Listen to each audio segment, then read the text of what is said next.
Hey guys, Steven here, Fanatic Perspective. I'm really excited for a few different reasons. First off, I'm back with Matthew, so y'all enjoy the quality of the video. Thank you to my boy Matthew here producing for us once again.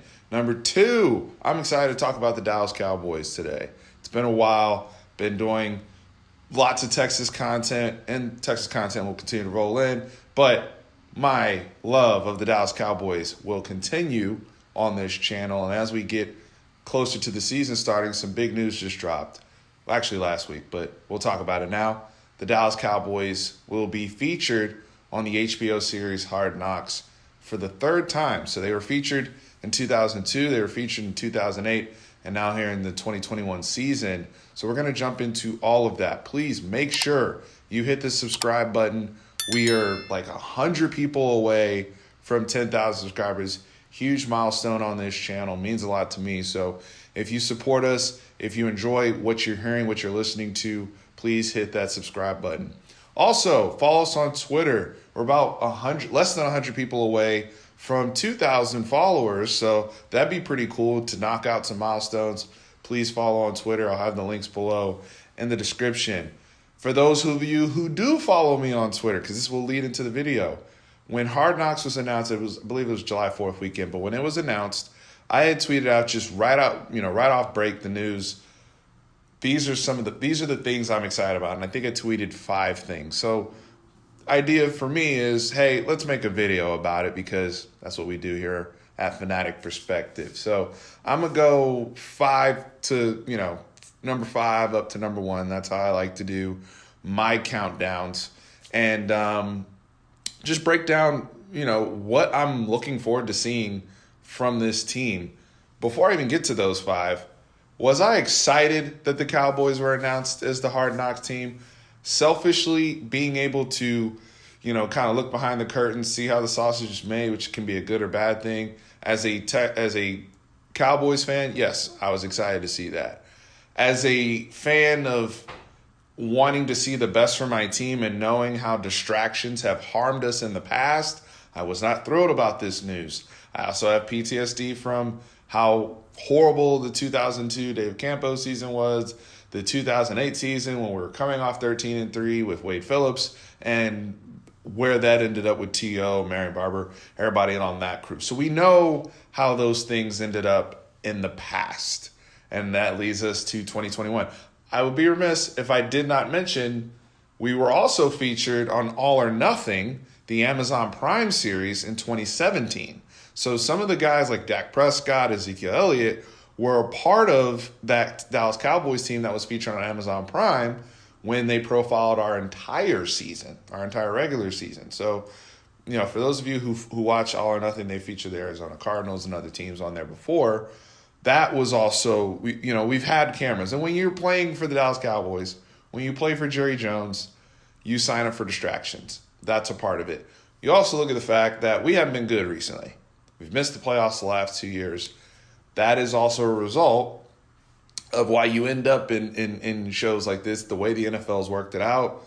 The teams that want to avoid extra additional media obligations like Hard Knocks, you got to be good. You got to make the playoffs. Cowboys haven't done that. Here they are. We know the branding, media, cash cow that they are. HBO's going to get big ratings having the Dallas Cowboys here. And there are a ton of storylines to go into. So without further ado, number 5 is Micah Parsons. Now, I had put on Twitter seeing the first fight and predicting that Micah Parsons will be involved. But Micah Parsons overall is kind of the symbolic figure of the rebranding of the Dallas Cowboys defense. Those of us as fans, I don't remember the last time we had an elite defense. Probably going back to DeMarcus Ware, Wade Phillips in spurts during that time period. But where we've had an elite defense today in the NFL means something totally different. It is much more situationally based. You're not going to have defenses like the 2001 Ravens or the Tampa Bay Buccaneers of the early 2000s. Even as recently as the Legion of Boom or the Denver Broncos with Von Miller and DeMarcus Ware. Like those type of defenses where you're holding people to 2 touchdowns a game, I don't see that happening anymore. But in the new world where you saw the Tampa Bay Buccaneers just win the Super Bowl, where you can generate turnovers, get key stops, be good in the red zone, and, not allow offenses of today to go crazy, we can work with that. What we had last year, we were the worst defense ever. And you have a team that finishes in the 30s defensively. You have a Mike Nolan who was fired after one season under Mike McCarthy and the new regime. So we're already off to a very poor start there. We insert Dan Quinn. We have 11 draft picks, and we start with number 11, Micah Parsons out of Penn State. I did not do draft coverage on this channel. I was pre-draft, I was lobbying for one of the corners, but I do appreciate the Cowboys trading back, being, really, really smart about analyzing the situation and drafting the best player available, but also moving back and getting the best player for them, which was Micah Parsons. You cannot be mad at that. Now, in terms of Micah Parsons himself and why I have him here on this list, he has that intensity. He is the face of the new rebrand of the defense along with Dan Quinn, and that is something I want to see play out when you're talking about guys like a Tank Lawrence, a Jalen Smith, a Leighton Vander Esch, who are now the elder statesmen of this defense with Sean Lee retiring. What will this look like with the young guys coming in, meshing with Baby Diggs, who's here and going into year 2? So really, really curious to see how that plays out. Micah Parsons, intense guy.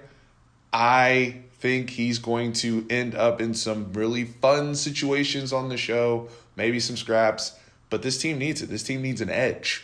And Micah Parsons knows exactly why he was drafted to be here. They need a defensive edge, and he has been the guy that is assigned to give the Dallas Cowboys just that. So that's my number 5.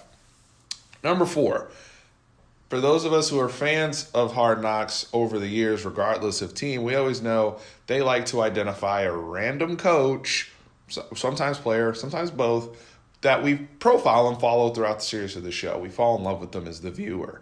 And so HBO, because we have to remember, this isn't just a show for football. So many people, my wife loves Hard Knocks, and she's not, a huge football person because it's a great series. It's a great show. It's a production.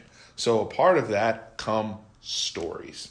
And one of these stories is, who is the, coach that comes out of nowhere that takes your eye, that you gravitate towards or you relate to their story. So I have a few different people on here that are on the staff that I think could grab people's attention. Number 1's Leon Lett. Leon Lett is on the staff. He's an assistant defensive line coach. Growing up, Leon Lett, part of those Super Bowl winning teams, infamously getting the ball knocked out when the Cowboys were about to put up 60 on the Buffalo Bills in the Super Bowl, and just a very entertaining personality and player when he was here with Dallas. Having him being featured on camera as an older guy, working with our guys, knowing, again, rebrand of the defense, I think Leon Lett is somebody who, could get some attention. John Fossil is currently our special teams coordinator, was featured actually and was one of those coaches who got a little shine when the Rams were on Hard Knocks, I believe back in 2016. So going back to, the 2016 point, because the Rams were actually featured last year with the Chargers, but going back to 2016 when Jeff Fisher was the head coach, curious to see John Fossil and how he was famous for having spelling bees with his players and things of that sort, fun and engaging type of manners. 2 more coaches, Al Harris. There's always that older former player sage who the players gravitate towards or just dropping gems every single episode or every time he makes an appearance on camera. Curious to see what we get from Al Harris. And the last one that I think will be very, very interesting to see and plays into my later point I will make with Dak Prescott, because Dak going to be a part of this, is Keller Moore. As much as we see Keller Moore on the sideline, as much as influence we know he has, especially as a younger coach, almost becoming the Boise State head coach, why?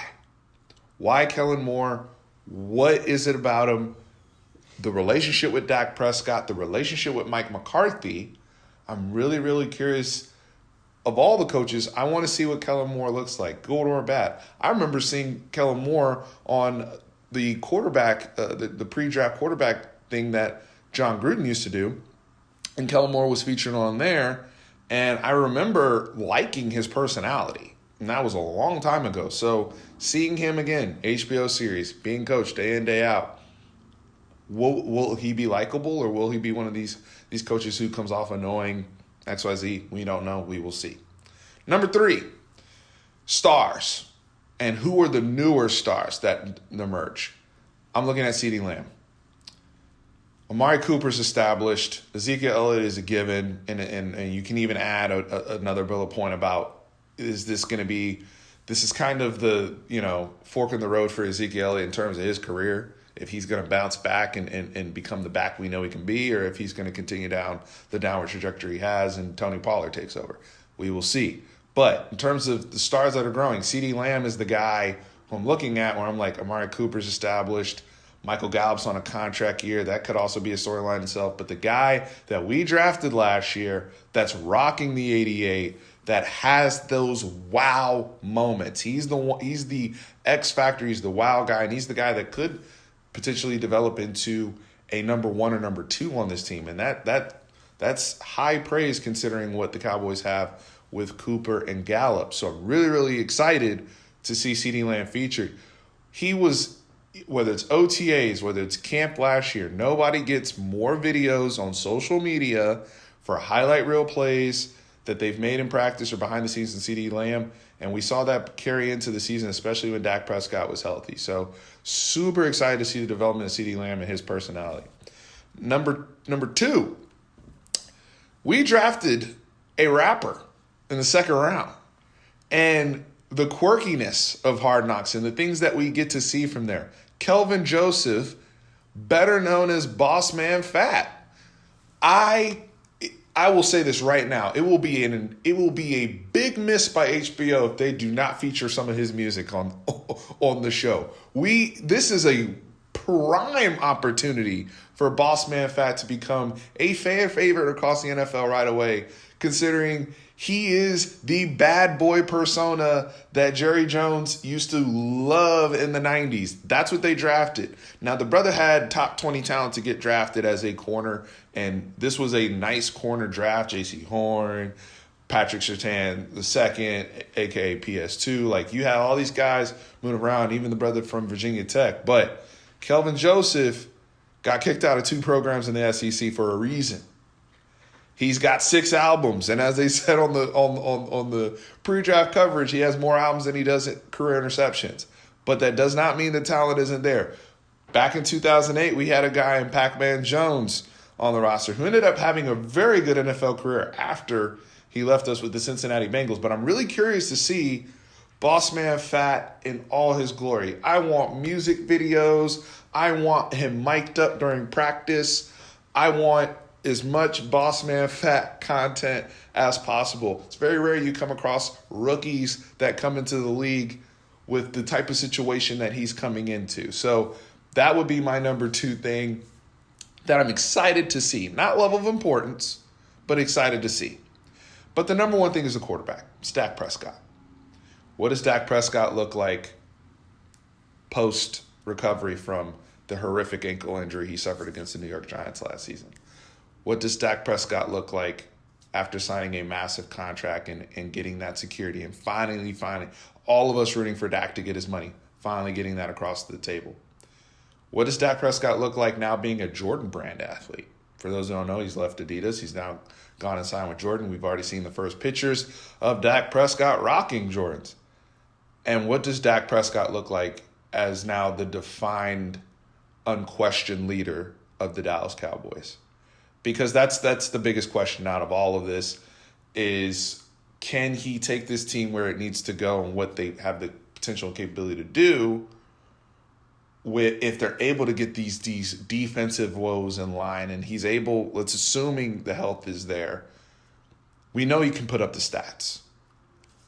We know he can produce highlight reel plays. I think Dak has actually been underrated across the league and by some in comparison to some of his peers by some of the things he can do off script, some of the things he can do with his arm, his legs, the entire, and granted, his legs, I don't expect that to be as much a factor moving forward. But in terms of the TV show, the HBO series Hard Knocks, Dak Prescott's brand, his story, the mental health aspect, all of these things I think will be very, very powerful television to watch, but seeing that permeate into the locker room culture and whatnot, because we kind of already saw those seeds being there in the 2017 series of All or Nothing. And I think Dak and Zeke, having gone through that experience before with having cameras throughout an entire season, I don't look at that as much as the distraction as people think that this Hard Knocks thing will be. It is a distraction. I'm not minimizing that. But I want to be very, very intentional in saying these guys are now older. They're in very different points in their career. And in the case of Dak Prescott, there's no Jason Witten in there anymore. There's no Sean Lee in there anymore. There's no Jason Garrett there anymore. That relationship he has with Mike McCarthy, that relationship that he has with Keller Moore, I want to see all those things play out. So in terms of this Hard Knock season, it's exciting. Such a pivotal, important season for the Dallas Cowboys and their long-term trajectory if Mike McCarthy is the right leader for this ship. So it premieres, I believe, August 10th. I can't wait. All the things I don't typically like having in the preseason we got Hard Knocks. We have the Hall of Fame game, for those who don't know, against the Pittsburgh Steelers. So all these things will be happening this offseason, which means there's going to be a lot of content covering those things here on this channel. I'll have some more UT content coming. We'll have some more Cowboys content coming. But make sure you hit that subscribe button. Make sure you get us there to 10K. I really, really appreciate it. And just to recap, the 5 things we mentioned. Micah Parsons being in the mix. My random coach, who's that going to be? Number 3, CeeDee Lamb, my emerging superstar. And just what can he bring to the table? Number 2, my dude, boss man, fat, Kelvin Joseph. What does he bring to the table? And number 1, the most important thing, Dak Prescott, his recovery, his contract. What does he bring to the Cowboys and the leader of the ship? Guys, I appreciate y'all, and we'll be back next time. Thank you.